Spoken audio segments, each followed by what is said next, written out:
Aunt Mary was a nun. My mother tells a very sad tale. My great-grandparents had 5 children, I guess. All of the older ones were married or getting married. They decided they needed one person to be a nun or a priest. Uncle Ralph didn't go, so they sent Aunt Mary to the nunnery. And Aunt Mary cried her eyes out.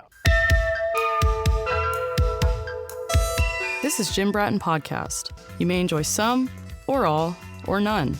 Now, here's Jim. Mary and I have been together 44 years, all right? And about 10 years ago, we talked about doing something, a book that we would call Focus Your Inner Bitch. I thought it was a very interesting thing you asked me to do.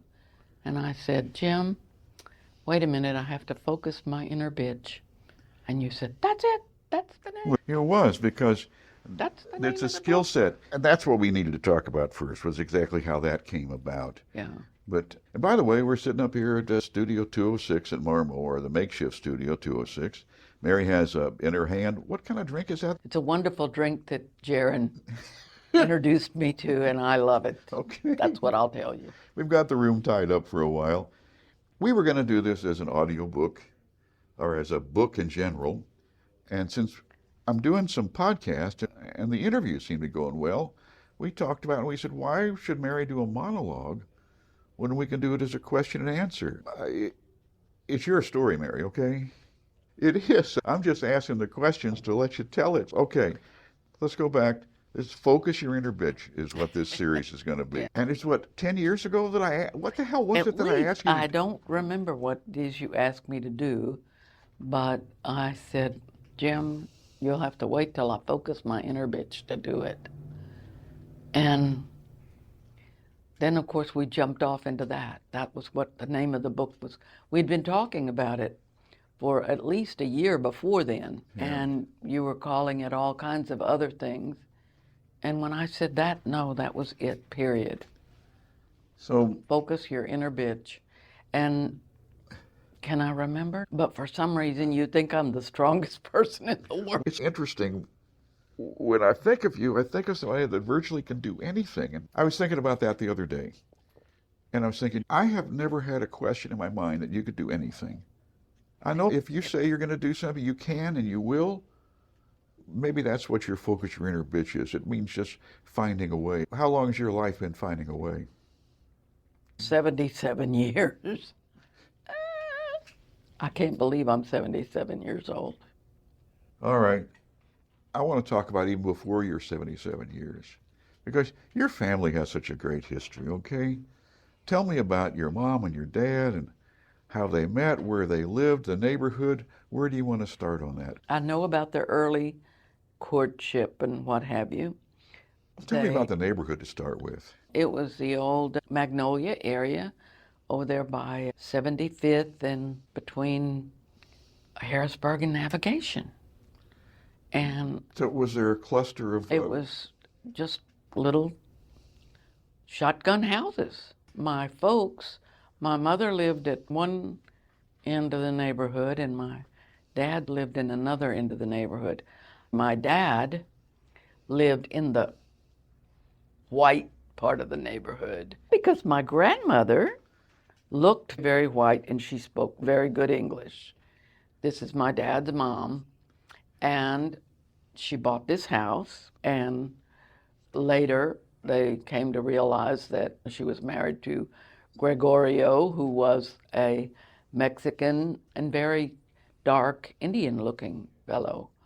But he was tall, and anyway, they had to accept him. She bought the house. Too late. Exactly, too Was late. that a big swallow hard Too moment late, for a lot yes. of people? But Did you ever talk about what the community's reaction was when they figured out they were Latin? no, I don't think they ever did, really.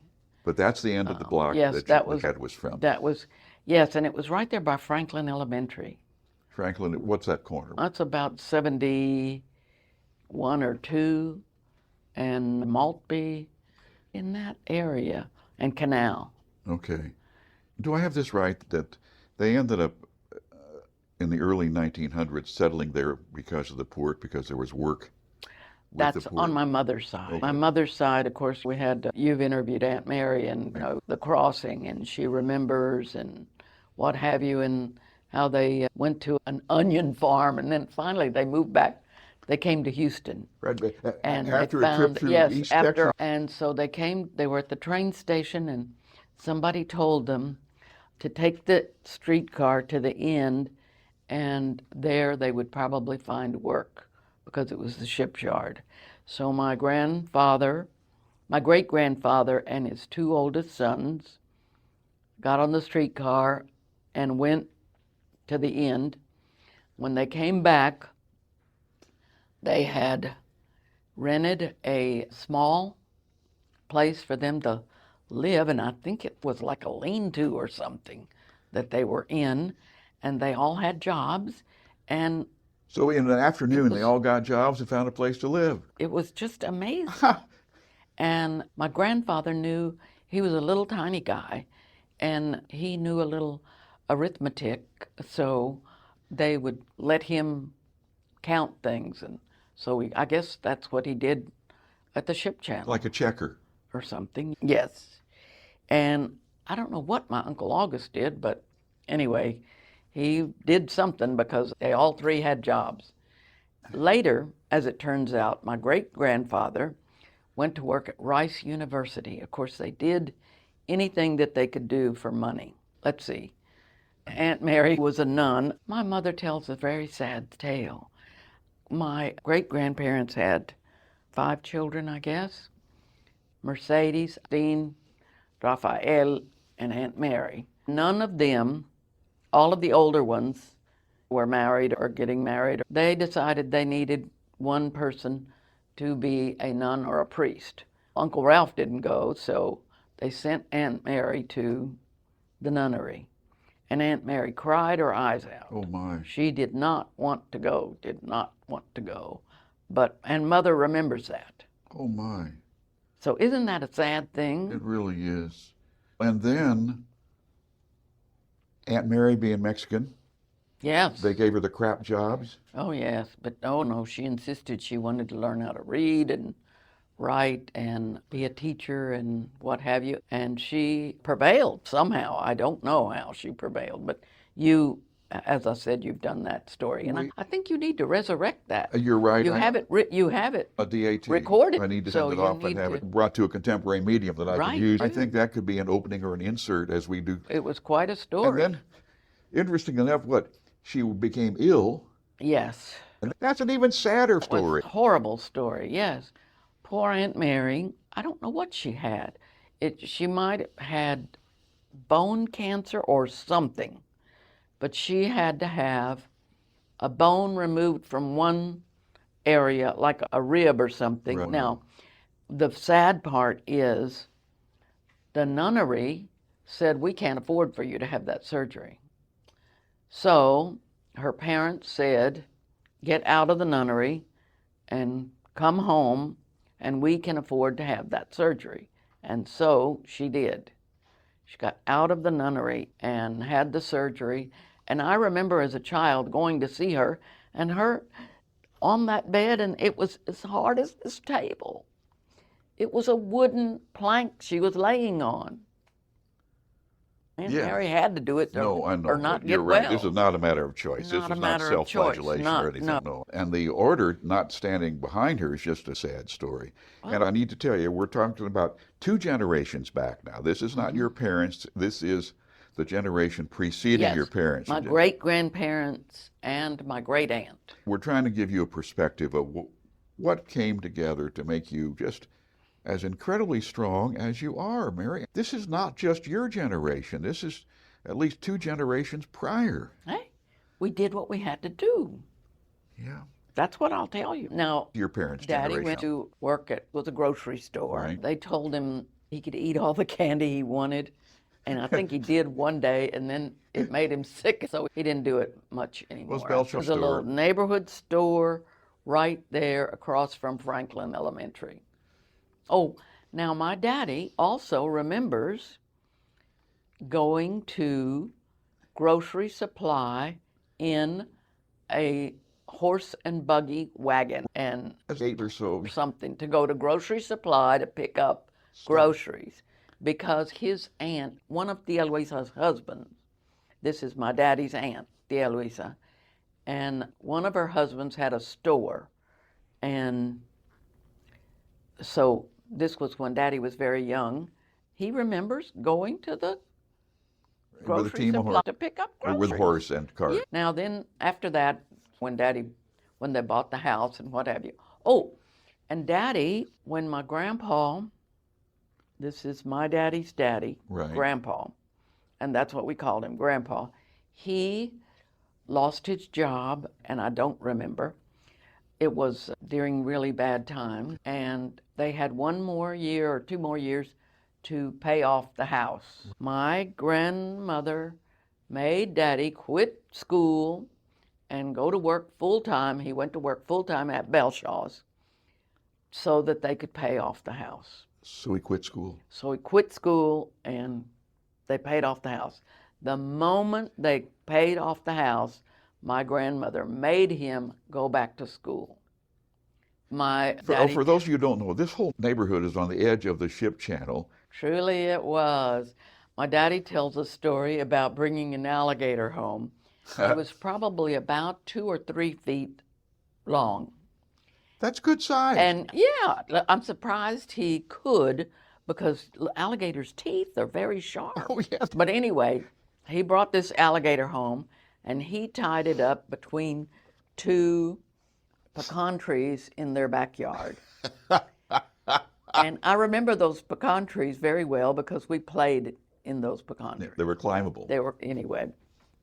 He tied it up there, and so she goes out the back, grandmother goes out the back door to hang clothes on the line, and the alligator goes, she says, Gregory. And Gregory comes out. He says, yes, Mom. She says, what is that? He says, that's alligator, Mom. What is he doing here? Oh, he followed me home. Grandma says, yeah. She says, take him back to the bayou. Okay, Mom. And he goes back in the house. She says, Gregory, now. So he took the alligator back to the bayou. My grandma was very strong-willed, extremely strong-willed. Do you think that's acquired in your Probably case? Or genetics. I think it's Let's hear genetics. some more about your dad, his Tom Sawyer Huckleberry Finn exploits. Learning to swim where? In the bayou, of course, in the bayou. Where else? And this, And his brother, now he had an older brother, probably about 10 years older than he. This is a horrible side story, but my grandma lived in Hempstead, and when the plague came through, she lost most of her family. She had a set of twins and another child and her husband, and all 4 of those 4 all died in the plague, and nobody would help her. She went to several churches to try to get some help. The Methodist finally helped her, so she decided if the Methodists were going to help me, I was going to turn Methodist, and so she turned Methodist.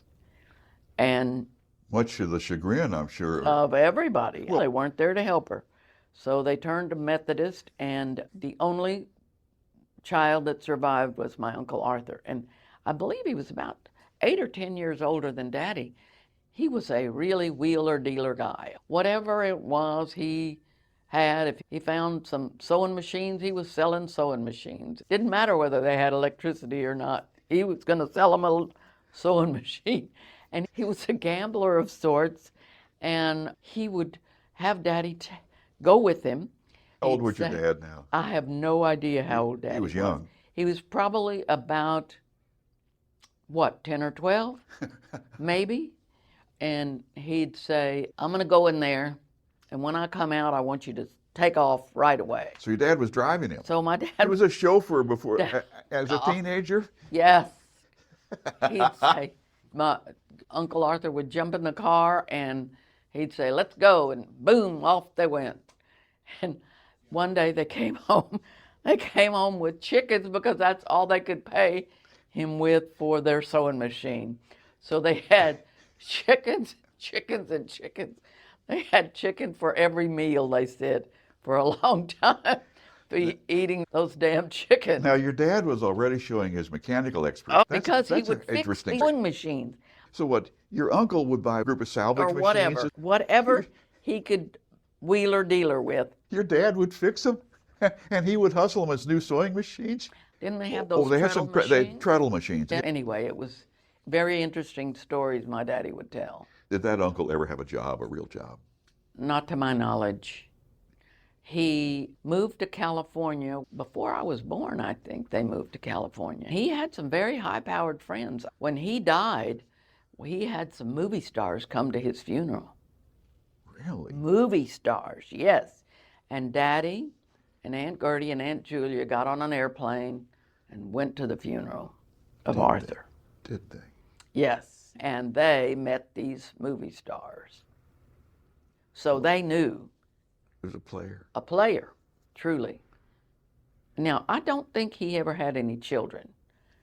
Yeah, I don't know if he had any children or not. I don't think so. He'd married a couple of times, and there's somebody named Annie and another Big Annie and Little Annie, and do I know anything about those? I have no idea. Big Annie and Little Annie. Yeah, there was a couple of Annies.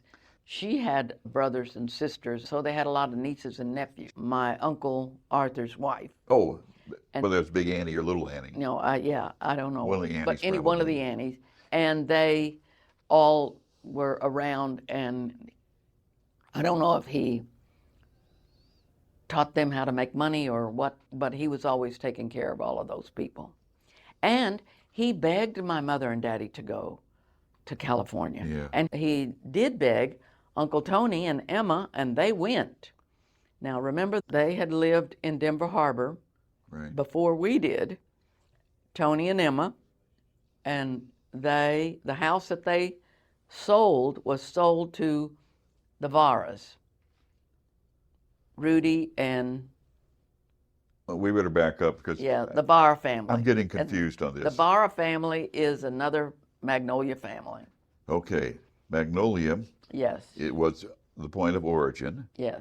It was in Magnolia that your mom and dad met. Let's go back to that relationship there. Mother says, let's see, a tale. Oh, a tale that maybe I shouldn't tell. They were at some kind of a festival, a bazaar of something, and it was obviously a makeout place. Daddy asked Mother if she would go back there, and she said, oh no, she would not go back there. Only bad girls would do that. So she didn't go. And it turns out that they dated for a while, and Daddy asked her to marry him, and she said yes, but she wanted to go to beauty school first. And so he said, so you don't want to marry me? She said, yes, I do, but I want to go to beauty school first. I want to graduate. He said, no. He said, He was ready then. no, he was ready then. Yeah. And anyway, she didn't marry him. She went to beauty school. And while she went to beauty school, a friend of hers had a car, and he saw her at the bus stop, and he'd said, This is your dad. no, not my dad.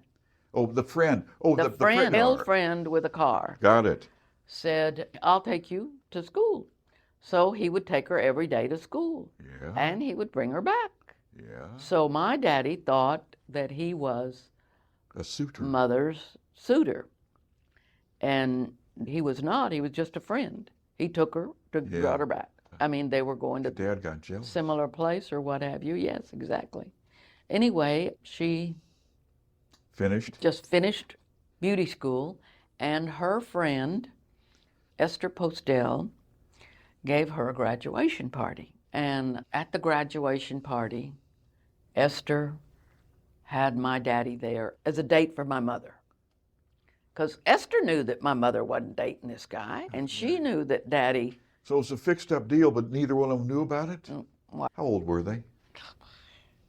I don't know. Let's see, if Mother was born in 21 and they got married in 40, she was what, 18? Yeah. or so. And your dad had graduated from high school by then? Yes, He missed a but year. he missed a year and a half of school. So that's why he was a little older. And that's why Mother didn't know him, because he was a little older than she. Yeah, a couple of years makes a big difference in those ages. Yes, in those ages. And later on, it doesn't make any difference at all. When did he ask her to marry him? And we'll begin to wrap up there. Oh, we asked her again sometime. Do I remember? No. But she said yes. But yes, then they got married. And because she was a beautician then. yes, she was a beautician then, and she worked at the Dollar Wave. And the Dollar Wave, yes. That's downtown Houston, the Dollar Wave. And there, I wish I could find the picture of Mother and Daddy walking down the street, and they were so smartly dressed. Daddy with the hat on and a suit, and he worked at a jeweler, and they were making rosaries and that sort of thing. Oh, so Daddy does, they were making rosaries. Let me just get this inconsistent. Jewish jeweler is making and selling rosaries. Yes. And your dad, good Catholic boy, yes, is doing the fabrication work. Helping with that, yes. They're trying to do the little chains, right? Daddy gets a drill, and they're making these little loops by hand. With a needle, those pliers. Exactly, and stuff. jeweler's plier. They're making these little loops by hand. Yeah. Daddy gets the damn drill and attaches the silver to it and goes, and then he cuts it down. They have all these little loops. The Jewish jeweler thought he'd died and gone to heaven. Daddy had invented something there. Already. Your dad could do anything mechanical. He always found a way to make things easier. To make always.